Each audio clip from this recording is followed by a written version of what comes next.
നമസ്കാരം, മലയാളി വാർത്തയിലേക്ക് സ്വാഗതം. ചേച്ചി നമസ്കാരം. നമസ്കാരം. ഇനി നമ്മുടെ പിണറായി സർക്കാരിൻ്റെ കാലാവധി തീരാൻ ഇനി കുറച്ച് മാസങ്ങളേ ഉള്ളൂ. അതിനു മുൻപ് തന്നെ മാക്സിമം എന്തൊക്കെ ചെയ്യാൻ പറ്റുമോ അതൊക്കെ ചെയ്യണം. അപ്പോൾ നമ്മൾ വിചാരിക്കും, ജനങ്ങളുടെ എന്തെങ്കിലും ക്ഷേമത്തിന് വേണ്ടിയിട്ടോ അല്ലെങ്കിൽ നമ്മുടെ നാടിൻ്റെ വികസനത്തിന് വേണ്ടിയിട്ടൊക്കെ ആണോ എന്ന് വിചാരിക്കും. പക്ഷെ അതല്ല. ഇപ്പോൾ ഇന്ന് വന്നിട്ടുള്ളൊരു വാർത്തയാണ്, നമ്മുടെ സർക്കാർ മന്ദിരങ്ങളൊക്കെ തന്നെ ക്ലിഫ് ഹൗസ് അടക്കം എല്ലാ മന്ദിരങ്ങളും വീണ്ടും ഒന്ന് മോടി പിടിപ്പിക്കാൻ പോവുകയാണ്. അതിന് ലക്ഷങ്ങളൊന്നുമല്ല, കോടികൾ തന്നെയാണ് ചിലവഴിക്കാൻ പോകുന്നത്. ഈ സാമ്പത്തിക പ്രതിസന്ധിയാണെന്ന് എല്ലായിടത്തും കിടന്ന് പ്രസംഗിക്കുന്നത് നമ്മൾ കാണുന്നുണ്ട്. ആ ഒരു വേളയിലാണ് ഇത്തരത്തിൽ പല അനാവശ്യ ചെലവുകൾ എന്ന് തന്നെ വേണമെങ്കിൽ നമുക്ക് പറയാം, ഇപ്പോൾ ഇത്തരത്തിൽ കോടികൾ ചിലവഴിക്കാൻ നമ്മുടെ സർക്കാർ ഒരുങ്ങുന്നത്. കൃഷ്ണേന്ദു, ഇത് പറയുന്നതിന് മുമ്പ് ആദ്യ പിണറായി സർക്കാർ വന്നപ്പം ഒരു പക്ഷേ ഞാൻ ഏറ്റവും കൂടുതൽ സന്തോഷിച്ചിരുന്നു. ഇനി നമ്മുടെ നാടൊക്കെ ഒന്ന് രക്ഷപ്പെടും, LDF വരും, എല്ലാം ശരിയാവും.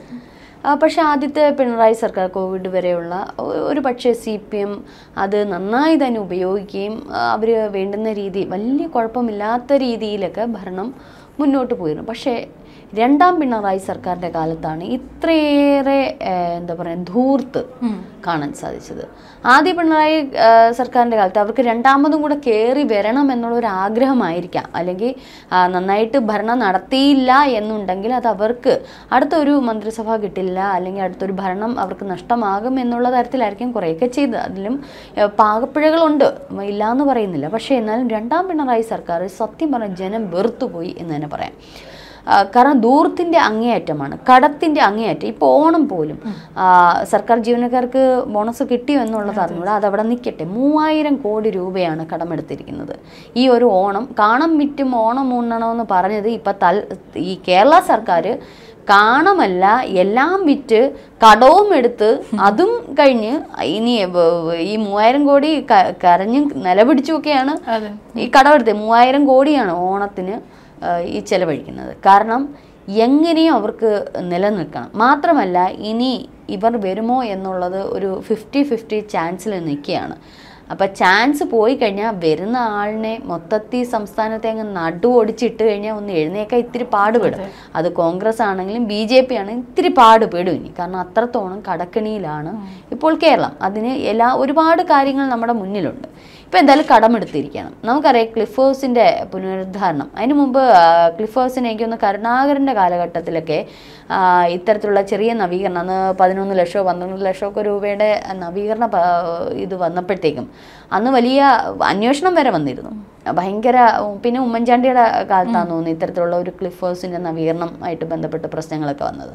അപ്പോൾ സ്വാഭാവികമായിട്ടും അതിനെ ചുറ്റിപ്പറ്റി. പക്ഷേ രണ്ടാം പിണറായി സർക്കാരിൻ്റെ 2021 ക്ലിഫ് ഹൗസിൻ്റെ ഒരു നവീകരണം സ്ഥാപിച്ചത്. പക്ഷെ അതാരും അധികം ചോദ്യം ചെയ്യാനോ അവിടെ ഈ അന്വേഷണം ഒന്നും പോയില്ല. മറ്റേത് അഴിമതി അത് ഇതെന്നൊക്കെ പറഞ്ഞുകൊണ്ട് അന്വേഷണമൊക്കെ അവിടെ പോയിരുന്നു. പക്ഷേ ഇത് അന്വേഷണമൊന്നും വന്നില്ല. പക്ഷേ ഇത് 4 കോടി രൂപയാണ് ക്ലിഫ് ഹൗസിൻ്റെ നവീകരണവുമായിട്ട് ബന്ധം. ഇതിലും ഭേദം ഇടിച്ച് പൊളിച്ച് കഴിഞ്ഞിട്ട് പുതിയൊരു ക്ലിഫ് ഹൗസ് ഒന്നും പണിയുന്നതാണ്. എന്താണ് ഈ 4 കോടി രൂപയുടെ എന്നുള്ളത് അറിഞ്ഞൂടാ. നമുക്കറിയാം ട്രോളുകളിലൊക്കെ നിറയുന്ന ഇപ്പോഴും ഉണ്ട്. ചാണകക്കുഴി നിർമ്മിക്കാൻ, ഒരു പശുവിൻ്റെ ചാണകക്കുഴി നിർമ്മിക്കാൻ 4 കോടി 40 ലക്ഷം അല്ല 4.25 ലക്ഷം 4.25 ലക്ഷം രൂപയാണ് ചെലവഴിച്ചത്. അതായത് നമ്മുടെ ഒരു ലൈഫ് മിഷൻ പദ്ധതിയിൽ പോലും ഒരു വീട് വെക്കാൻ പോലും കിട്ടാത്തതാണ് ക്ലിഫ് ഹൗസിൻ്റെ ചാണകക്കുഴി. അപ്പോൾ ഇനി എനിക്കൊരു സംശയമുണ്ട് കൃഷ്ണേന്ദു, ഇനി ഈ ഗ്രൗണ്ടിനകത്തോട്ടെങ്ങാനും വല്ല അണ്ടർഗ്രൗണ്ട് മറ്റേ ആണവായുധ നിർമ്മാണത്തിന് നമ്മളൊക്കെ കെട്ടുമല്ലോ, ബങ്കറുകളൊക്കെ കെട്ടുമല്ലോ, അതുപോലെ ഇനി എന്തെങ്കിലും പുതിയ തരം ചാണകക്കുഴി എങ്ങാനും ആയിരിക്കും. എന്തായാലും 4.25 ലക്ഷം രൂപയോളം ഒരു ചാണകക്കുഴി കെട്ടാനായി എന്ന് പറയുന്നിടത്ത് തന്നെ അറിയാം അഴിമതിയുടെ പടുകൂമ്പര. അതേപോലെ തന്നെയാണ് ഈ വൈദ്യുതി, നീന്തൽക്കുളം, അതുപോലെ തന്നെ പൂന്തോട്ട നിർമ്മാണം, അതൊക്കെ ടൂറിസം വകുപ്പിനാണ് എത്തിച്ചിരിക്കുന്നത്. അപ്പം ഇങ്ങനെ ചുരുക്കം പറഞ്ഞാൽ 4 ലക്ഷം. അവിടുത്തെ പെയിൻറ്റിങ്ങിന് മാത്രം 12 ലക്ഷം രൂപയെന്നാണ് പറഞ്ഞത്. ഒരു 3-4 കെട്ടിടത്തിൻ്റെയൊക്കെ ഒരു മൊത്തത്തിലൊരു പെയിൻറ്റിങ് ഒരു 3 ലക്ഷം 4 ലക്ഷം രൂപയ്ക്ക് അകത്താവും. ഈ 12 ലക്ഷം രൂപയ്ക്കൊക്കെ എന്താ എന്ന് വെച്ചാൽ ഓരോന്നിനും ടെൻഡർ കൊടുത്തിട്ട് അതിലെങ്ങനെ മുക്കണം എന്നുള്ള രീതിയാണ്. അതിൽ നിന്ന് തന്നെ നമുക്കറിയാൻ പറ്റും. അങ്ങനെ എന്തെങ്കിലും ഒരു ലൈഫ് മിഷൻ പദ്ധതിയിൽ ഇവർക്കറിയാലോ എത്ര ലക്ഷം രൂപ ഒരു വീട് വെക്കണമെന്നറിയാം. അപ്പോൾ മുഖ്യമന്ത്രിയുടെ ക്ലിഫ് ഹൗസിനകത്ത് ചാണകക്കുഴി നിർമ്മിക്കാൻ 4.25, പാവപ്പെട്ടവന് ഒരു വീട് നിർമ്മിക്കാൻ 4.25 കൊണ്ട് അഡ്ജസ്റ്റ് ചെയ്ത് നിമിക്കണം. അതായത് ചാണകക്കുഴിക്ക് 4.75, കുഴിയെടുത്ത് ചാണകക്കുഴി ഉണ്ടാക്കാൻ 4.75, വീടിന് 4.75. അപ്പോൾ ഇതുമായിട്ടുള്ള കമ്പാരിസൺ. സാധാരണ ഒരു പെയിന്റ് പണിക്ക് നമുക്കറിയാം, ക്ലിഫ് ഹൗസിൻ്റെ ആയിക്കോട്ടെ എന്ത് പെയിന്റ് പണിക്ക് 12 ലക്ഷം രൂപയൊക്കെ എന്ന് പറയുന്നത് എന്തായാലും 4 കോടി രൂപ നവീകരണം. അതിന് വലിയ ഇപ്പം പറഞ്ഞ പോലെ ലിഫ്റ്റ്, നീന്തൽക്കുളം, അതിനകത്ത് ഇല്ലാത്ത സൗകര്യങ്ങളൊന്നുമില്ല. പക്ഷേ ഈ 4 കോടി രൂപയെന്ന് പറഞ്ഞാൽ മിക്കവാറും 2 കോടി രൂപയും ആരുടെ പോക്കറ്റിലാണെന്ന് പറയേണ്ടതില്ലല്ലോ. 2 കോടി തന്നെ ആയിട്ടുണ്ടോ എന്നുള്ളതും അറിയില്ല, അതവിടെ നിൽക്കട്ടെ. പക്ഷേ അതിനു ശേഷമാണ് ഇപ്പോൾ ഈ ഓണവുമായിട്ട് ബന്ധപ്പെട്ട് 3000 കോടി രൂപ കടമെടുത്തിട്ട് നിയമസഭാ മന്ദിരത്തിൻ്റെ പുതിയ നവീകരണം, അതായത് നിയമസഭയിലെ അവിടുത്തെ ഒരു ശ്രദ്ധിച്ചു കേട്ടണം, അവിടുത്തെ ഒരു ഡൈനിങ് ഹാൾ, അതായത് ഊട്ടുപുരയുടെ നവീകരണവുമായി ബന്ധപ്പെട്ട് 7 കോടി 40 ലക്ഷം രൂപയാണ് ചിലവഴിച്ചത്. അപ്പോൾ ഇതിനകത്ത് എന്താണ്, അല്ല ഇതിന് സോറി ഡൈനിങ് ഹാളിൻ്റെ നിർമ്മാണം അവിടെ നിൽക്കട്ടെ, ഇത് മൊത്തത്തിലുള്ള നിർമ്മാണത്തിന് 7 കോടി 40 ലക്ഷം രൂപയാണ്. അതിൽ ഡൈനിങ് ഹാളിന് മാത്രം ഭയങ്കരമായിട്ടുള്ള ചിലവുകളും ഈ പറഞ്ഞ രാജസ്ഥാൻ മാർബിളോ എന്തൊക്കെയോ അതിന് എന്തോ വലിയ വലിയ സംഗതികളൊക്കെയാണ് അതിനകത്ത് കൊണ്ടുവരുന്നത്. ഇതിനകത്ത് ഇറ്റാലിയൻ മാർബിളാണ് കൊണ്ടുവരുന്നത്. അത് മാത്രമല്ല അതിന് 1 കോടി 41 ലക്ഷം രൂപയാണ് ഇതിന് വകയിരുത്തുന്നത്. എന്താണെന്നുള്ള ഡൈനിങ് ഹാളിന്റെ ഇത് മാത്രമാണ് പറയുന്നത്. അതുപോലെ തന്നെ പാനലിങ്, ഗ്ലാസ് പാർട്ടീഷനുകൾ, എയർ കണ്ടീഷനിങ്, ഇലക്ട്രിക് ജോലികൾ, ഇങ്ങനെ കുറേ കാര്യങ്ങളുണ്ട്. ഇനി കർട്ടൻ ഇടാൻ 21 ലക്ഷം രൂപയാണ് കർട്ടൻ ഇടാൻ മാത്രം നിയമസഭയിൽ ഒരു ടെൻഡർ ഇട്ടേക്കുന്നത്. അത് മാത്രമല്ല പിന്നെ പല ഈ കുളിമുറി എന്തോ പറയുന്നത്, ഇങ്ങനെ ഈ നിയമസഭയിലെ മറ്റുള്ള കാര്യങ്ങൾ അതെല്ലാം അവിടെ നിൽക്കട്ടെ. ഏകദേശം 7 കോടി രൂപ എന്തായാലും നിയമസഭയിൽ ഇപ്പം പൊട്ടിക്കും എന്നർത്ഥം. ഈ ഓണവുമായിട്ട് ബന്ധപ്പെട്ട് പൊടിക്കും. ഈ ഊട്ടുപുരയൊക്കെ ഇരുന്ന് കഴിച്ചാൽ പോലെ എന്തിനാണ് ഈ 1.5 കോടി രൂപയോളം അതിനകത്ത് ചിലവഴിക്കുന്നതെന്ന് വെച്ചാൽ മനസ്സിലാകും. അത്യാവശ്യം നമ്മൾ നിയമസഭാ മന്ദിരത്തിലൊക്കെ ചെന്ന് കയറുമ്പോൾ അത്യാവശ്യം നല്ല ആഷ്പോഷ് ലെവലൊക്കെ തന്നെയാണ്. ഇനി എന്താണെന്നുള്ള അറിയില്ല. എന്തായാലും ഇത്രയും ദൂർത്ത് അടിച്ചു കളയുന്ന ഒരു സർക്കാരിനെ ഞാൻ ഇതിനു മുമ്പ് ഇത്രയും കണ്ടിട്ടില്ല. ഓരോന്നിനും, അത് ഓരോ കാര്യത്തിനും കേരളീയം എന്ന് പറഞ്ഞ് കുറേ പൊടിച്ചുവാരി, പിന്നെ ഇവരുടെ വാർഷികാഘോഷം എന്നും പറഞ്ഞുകൊണ്ട് കുറേ പൊടിച്ചുവാരി, ഇനി ഇപ്പോൾ ഓണം എന്ന് പറഞ്ഞുകൊണ്ട് നവകേരള ബസ്സിന്റെ ഒന്നും ഒരു അഡ്രസ് ഇല്ല. ഇപ്പോൾ അഡ്രസ്സേ ഇല്ല. എവിടെ മാറ്റി ഒരു സ്ഥലത്ത് നിന്ന് വേറെ സ്ഥലത്തോട്ടാക്കി, അവിടെ ലാഭമില്ല എന്ന് കാണുമ്പോൾ മറ്റൊരു സ്ഥലത്ത് നിന്ന് വേറെ സ്ഥലത്തോട്ടാക്കി. സത്യം പറഞ്ഞാൽ ജനങ്ങൾക്ക് വേണ്ടി സേവനം അനുഷ്ഠിക്കേണ്ടുന്നവരുടെ ഇപ്പം നമുക്കറിയാം CPM വലിയ പ്രതിസന്ധിയിലാണ്. കാരണം ഇതിനിടയ്ക്ക് MV ഗോവിന്ദൻ്റെ മകനുമായിട്ടൊക്കെ ബന്ധപ്പെട്ട മറ്റേ ഇയാൾ പറയുന്നത് കാര്യം കേട്ട് കഴിഞ്ഞാൽ, രാജേഷിൻ്റെയൊക്കെ കാര്യം കേട്ട് കഴിയുമ്പോൾ MV ഗോവിന്ദൻ്റെ മകൻ ആദ്യം ഒരു സാധാ സ്റ്റുഡൻ്റായിട്ട് ചെന്ന് എനിക്ക് തോന്നുന്നു ഒരു ബെഡിലൊക്കെ കിടന്നുറങ്ങിയ ആൾ അവിടെ വീടൊക്കെ ആയി. അപ്പോൾ ഇത്തരത്തിലുള്ള ഓരോ കാര്യങ്ങളും ഇപ്പോൾ ഇറങ്ങിയാൽ കിട്ടത്തില്ല. പക്ഷെ കുറച്ച് നാൾ കഴിയുമ്പം ഇവരുടെയൊക്കെ ഒരു സാമ്പത്തിക പരിതസ്ഥിതി നോക്കുമ്പോൾ നമുക്കിത് കണ്ടെത്താനേ ആവത്തില്ല. കാരണം ഇത് ഫണ്ടെല്ലാം വിദേശങ്ങളിലോട്ടല്ലേ ട്രാൻസ്ഫർ ചെയ്യുന്നത്. അപ്പോൾ ശരിക്കും പറഞ്ഞാൽ ജനങ്ങളുടെ പിഴിഞ്ഞ് നട്ടുപൊടിച്ച് അവരെ മാക്സിമം പിഴിഞ്ഞെടുക്കുന്ന രീതിയിൽ നമ്മുടെ സർക്കാർ മാറി എന്നുള്ളത് ആണ് നമുക്കിതിൽ നിന്നൊക്കെ മനസ്സിലാക്കുന്നത്. ശരിക്കും പറഞ്ഞാൽ നമ്മുടെ ഈ ഒരു ജനാധിപത്യ വ്യവസ്ഥയിൽ ഒരു സർക്കാരിന് തുടർ ഭരണം കൊടുക്കരുത്. അത് BJPക്കാണെങ്കിലും CPMനാണെങ്കിലും കോൺഗ്രസ്സിനാണെങ്കിലും. ഞാൻ ഒരു പാർട്ടിയുടെയും പക്ഷം പറയുമല്ല.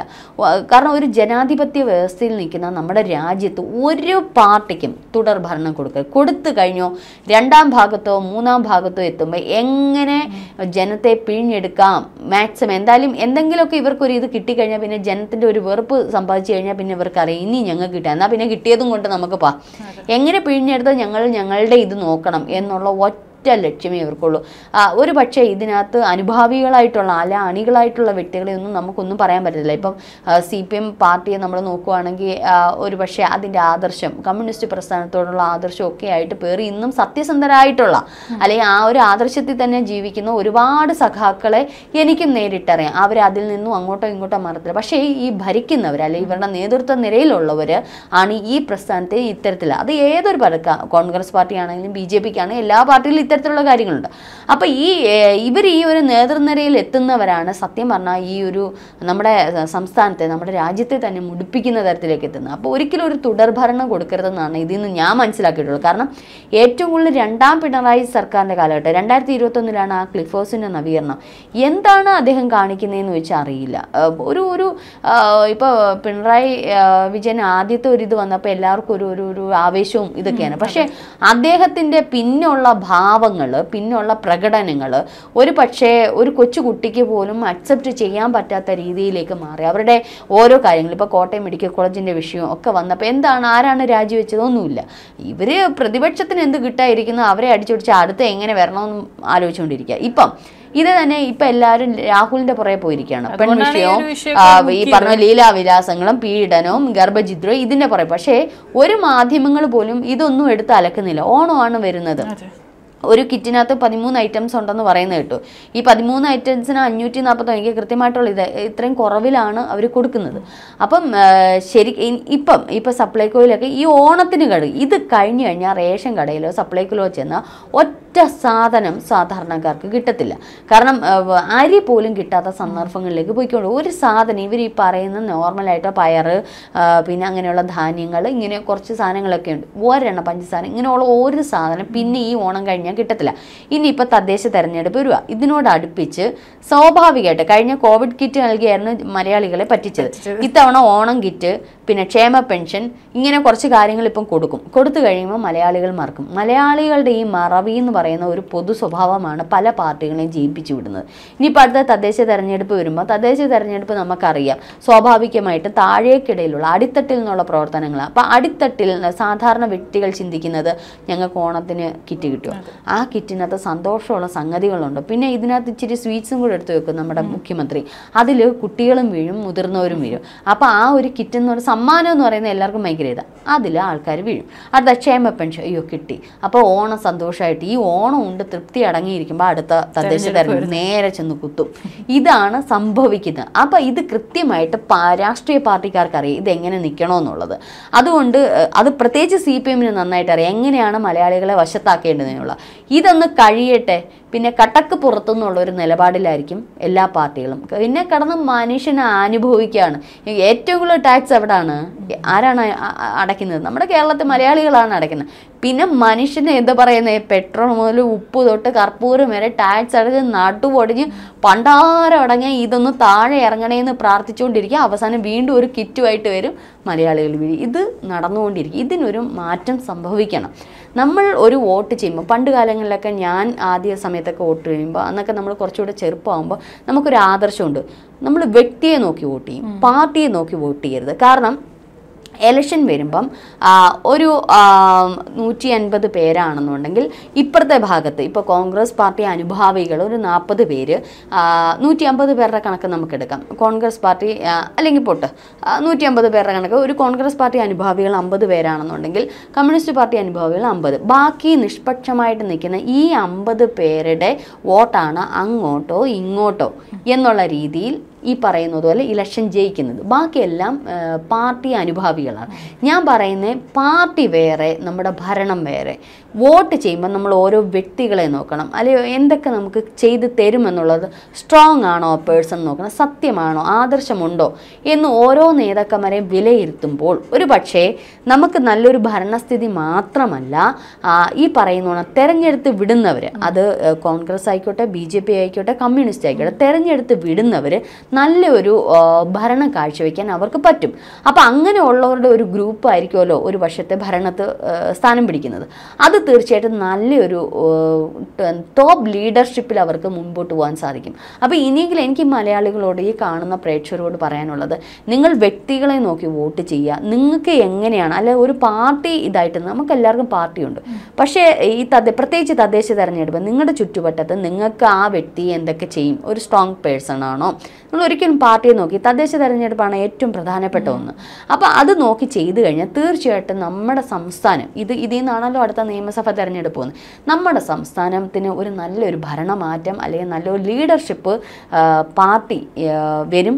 ആ ഒരു വരുവാണെങ്കിൽ തീർച്ചയായിട്ടും നമുക്കൊരു നന്മയുണ്ടാവും. ഒരിക്കലും ഈ പറഞ്ഞ കണ്ടിന്യൂഷൻ, അതായത് തുടർ ഭരണം കൊടുക്കരുത്. കൊടുത്തു കഴിഞ്ഞാൽ ഇത്തരത്തിലുള്ള കാര്യങ്ങൾ, തിരിച്ചടികൾ മലയാളികൾക്ക് കിട്ടും എന്നുകൂടി പറയുവാണ്. എന്തായാലും നമ്മുടെ ചർച്ച ഒരുപാട് അതിക്രമിക്കുന്നുണ്ട്.